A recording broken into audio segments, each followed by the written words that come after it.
क्या उनकी किस्मत, क्या होगा उनकी जिंदगी में, बता रहे हमें जाने माने ज्योतिषाचार्य अजय भांबी जी। और अजय जी, अब बात साइना नेहवाल की कर लेते हैं।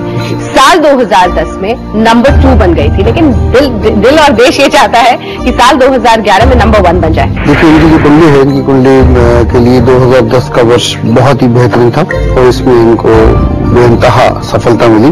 और इनकी जो कुंडली है ये चंद्र लग्न से देखें तो स्कॉर्पियो लग्न है, राशि है।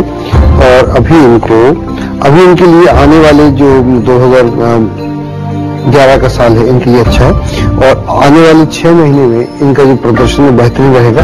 और जो भी इस समय रैंकिंग हो सकती है, अगर ये नंबर 2 पर अभी है तो यहाँ पर पूरी संभावना है कि ये नंबर 1 की रैंकिंग प्राप्त करें। यहाँ से लेकर मई जून तक का समय इनके लिए बहुत शुभ है और इसमें इनको इनकी जो दिल की इच्छा है वो पूर्ण होना चाहिए। तो चलिए, मई जून तक ये कह रहे हैं भांति जी की हो सकता है नंबर 1 बन जाए साइना नेहवाल। हमारी और आपकी नजर इस पर तो रहेगी ही, लेकिन अब कुछ राजनीतिक लोगों की भी बात कर लेते हैं। लाल कृष्ण आडवाणी, 2010 में उनकी गिरती साख पूरे देश ने देखा है, क्या देखते हैं आप 2011 लाल कृष्ण आडवाणी के? इनकी जो कुंडली है लाल कृष्ण आडवाणी जी की, ये है स्कॉर्पियो लग्न कुंडली और इसमें शनि की महादशा है और शनि लग्न में बैठा हुआ है। और स्कॉर्पियो लग्न के लिए शनि अच्छा ग्रह नहीं माना जाता। और तो यहाँ पर क्या है कि शनि यहाँ पर स्वामी है तृतीय भाव का और लग्न में बैठा है। तो क्या हो रहा है, मुझे ऐसा लग रहा है कि इनका जो पराक्रम है वो वेस्ट हो रहा है, जो भी इनकी एनर्जी वेस्ट हो रही है और इनका सुख चैन भी कम हो रहा है। तो मुझे नहीं लगता कि इस शनि की दशा में 2011 को इनके लिए बहुत बड़ी उपलब्धि लेकर आ रहा है। बहुत अच्छी खबर नहीं है, लेकिन साथ ही साथ बीजेपी की भी बात, आप उनकी भी बात पूरी कर लीजिए। बीजेपी क्या उस पार्टी के लिए कुछ भी है इस नए साल में? बीजेपी के लिए इस साल में काफी कुछ है। अभी मामला बीजेपी का खत्म नहीं हुआ और बीजेपी की जो कुंडली है उसमें शुक्र की महादशा में बुध की अंतर्दशा चलती है और शुक्र उनका 12वें घर में बैठा हुआ है, मिथुन लग्न है और शुक्र बैठा हुआ है 10वें घर में। तो यहाँ पर ये 9th हाउस में, तो ये जो साल है उनके लिए आगे बढ़ने का साल है और इस वर्ष उनको बेटरमेंट उनका होना चाहिए। यानी कमर कस ले कांग्रेस पार्टी। और बीजेपी के लिए तो वैसे ही आप खुशखबरी बता रहे हैं। अब जिन राशि वाले कर रहे होंगे इंतजार, वो है तुला और वृश्चिक राशि। जो भाभी साहब अब आने वाला साल तुला और वृश्चिक राशि के लिए, तुला राशि की बात करें तो यहाँ पर एक बात खास है कि तुला राशि को शनि की 7.5 अभी चलती है और शनि की 7.5 का पहला ढैया है और उस ढैये से आप लोग चल रहे हैं। और यहाँ पर बृहस्पति की स्थिति भी अभी अच्छी नहीं, बृहस्पति भी आपकी राशि से छठा है और शनि की 7.5 है, यह एक स्थिति है। तो लेकिन ये स्थिति जो थोड़ी सी खराब है ये अप्रैल तक ज्यादा है, लेकिन अप्रैल के बाद जैसे ही बृहस्पति अगली राशि में प्रवेश करते हैं यानी एरीज में आते हैं मई में, वहां से कुंडली में काफी आपको सशक्त हो जाएगा। उसके बाद जो आपके फैसले रहेंगे काफी अच्छे रहेंगे, नौकरी के लिए अच्छा रहेगा, लेकिन मेहनत अवश्य करनी पड़ेगी। इन्वेस्टमेंट जब भी आप करें उसमें ध्यान रखें। जो लोग स्टॉक एक्सचेंज में या सट्टे वगैरह में इस तरह की चीजों में इंटरेस्ट लेते हैं उनको सावधानी बरतना चाहिए, वरना उनको हानि हो सकती है। तो 2011 का वर्ष इस राशि के लिए निश्चित रहेगा, लेकिन अगर आप सोच समझ के चलेंगे तो आपको आगे बढ़ने का रास्ता भी मिलेगा। वृश्चिक राशि के लिए ये 2011 का साल बेहतरीन साल है, क्योंकि पहली बात तो ये कि आपका जो शनि की स्थिति है वो आपकी राशि से एकादश भाव में है और एकादश भाव में शनि 30 साल बाद की आता है और यहाँ पर पूरे साल तक रहने वाला है। तो आपको वहां पर एक उपलब्धि के लिए बहुत अच्छा वर्ष है।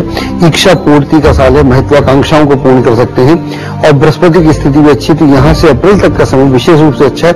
उसके बाद का समय भी अच्छा है, तो इसके लिए 2-4 चीजें बहुत इंपॉर्टेंट हैं। घर में मंगल कार्य संपन्न हो सकता है, यदि अविवाहित है तो विवाह हो सकता है, विदेश जाने और ये वहां कैरियर ढूंढ रहे हैं तो उसमें आपको सफलता मिलेगी, नई पार्टनरशिप में एंटर कर सकते हैं और प्रेम संबंधों में भी गहनता आएगी। तो वृश्चिक राशि वाले अगर बहुत दिन से मैट्रिमोनियल्स आप झांक रहे थे तो आपके लिए अच्छी खबर इस साल आने वाली है। बने हुए हमारे साथ बाकी राशि की भी बात करेंगे अजय भांबी जी, लेकिन उससे पहले एक छोटे से ब्रेक के लिए हमें रुकना पड़ रहा है। सितारे 2011 बात रतन टाटा की होगी और साथ ही AR रहमान की भी होगी। क्या कुछ इनकी जिंदगी में आने वाला है और क्या दोबारा ऑस्कर्स की भी है उम्मीद? आप देखते रहिए न्यूज़ 24।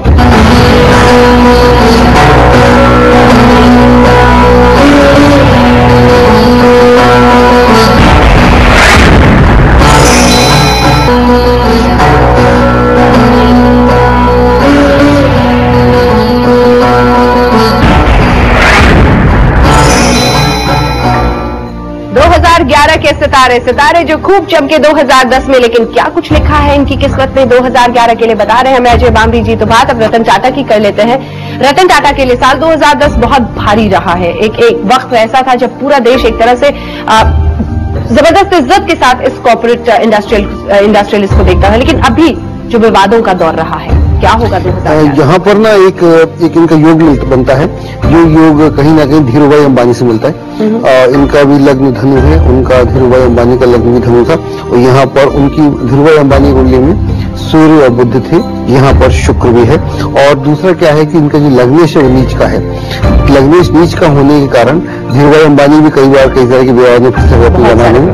और नीच का जब लग्नेश आपका नीच का हो तो एक बहुत ऊंचा ओहदा होने के बाद भी नीच का लग्नेश कहीं ना कहीं बदनामी करता है, तो कहीं ना कहीं आक्षेप लगते हैं, वो गलत हो सही हो अलग बात है, इस कारण से इनको लगे। और दूसरा क्या था, इनकी कुंडली में शुक्र में शनि चलता था, और शुक्र में शनि चले तो पराशर का मत है कि वहां पर आदमी का पराभव होता है, वहां पर आदमी का पतन होता है या पतन जैसी स्थितियां क्रिएट होती हैं। तो उस एंगल से ये 2010 तो बहुत खराब रहा, लेकिन ये दशा अभी समाप्ति की ओर है। ये दशा 15 जनवरी से खत्म हो जाएगी, इसके बाद में बुध की दशा आएगी। तो मुझे ऐसा लगता है कि 2011 में रतन टाटा अपनी जो पुरानी साख है, इज्जत है, उसको दोबारा से रीगेन करने में सफल रहेंगे।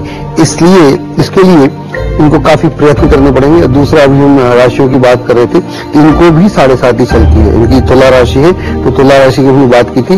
जब शनि की 7.5 चलती हो और लग्नेश कमजोर हो तो वो एक ऐसा समय होता है कि आदमी की बदनामी होती है, इस कारण से बदनामी हुई। लेकिन 2011 में अपनी साख को रीगेन करने का काफी अच्छा मौका मिलेगा। लेकिन अब बात एक ऐसी शख्सियत की जिसने देश की साख बहुत ऊपर कर दी। क्या AR रहमान, जिन्होंने देश की जय हो की थी एक वक्त पर, फिर से ऑस्कर जीत पाएंगे? देखिए, यहाँ जो AR रहमान की कुंडली की बात करते हैं तो इनकी कुंडली है मेष लग्न कुंडली है, और मेष लग्न कुंडली में गुरु बृहस्पति की उपस्थिति है। एक श्लोक भी है, किम कुर्वन्ति ग्रह सर्वे यत्र केंद्रीय बृहस्पति। जो केंद्रीय बृहस्पति है, सारे ग्रह खराब भी है, उसके बाद भी आदमी उत्तम जीवन में प्रदर्शन करता है। इनके तो बाकी सारे ग्रह भी बहुत अच्छे हैं। तो 2010 का वर्ष इनके लिए काफी अच्छा है, और इसमें इनको बहुत सफलताएं मिलेंगी। हो सकता है अवार्ड मिले या ना मिले, लेकिन जो इनकी पराकाष्ठा है, पराकाष्ठा 11 में बढ़ती रहेगी, और बहुत अच्छा म्यूजिक देंगे, जो इनके सुनने वालों के लिए ज्यादा खुशी की बात है। और जी इंटरनेशनल लेवल पे जिस तरह का इन्होंने अपना वर्चस्व स्थापित किया है, ऐसा 50 साल में देखने को नहीं मिला। अधिक से अधिक ये कह सकते हैं कि जब RD बर्मन थे, उन्होंने जो माहौल क्रिएट किया था, ऐसा माहौल इन्होंने अवश्य क्रिएट किया। सेलेब्स की बहुत सारी बातें हम कर रहे हैं, तो हमारे दर्शक नाराज ना हो जाए। धनु और मकर राशि वाले कर रहे होंगे, भाभी जी इंतजार, उनके लिए बता दीजिए उनका आने का। धनु राशि की हम बात करें तो धनु राशि के लिए बृहस्पति की स्थिति जो लग्नेश है, उसकी स्थिति इस साल बहुत अच्छी नहीं थी। शनि भी, मैं गए हुए साल की बात कर रहा हूँ 2010 की, लेकिन 2011 में स्थितियां आपके पक्ष में आती हैं, और जनवरी से ही धीरे धीरे चीजें आपके पक्ष में आती, क्योंकि यहाँ पर मंगल की स्थिति बहुत अच्छी है और सूर्य की स्थिति अच्छी है। तो जनवरी से ही एक नई शुरुआत की आप उम्मीद कर सकते हैं। जनवरी से लेकर मार्च के महीने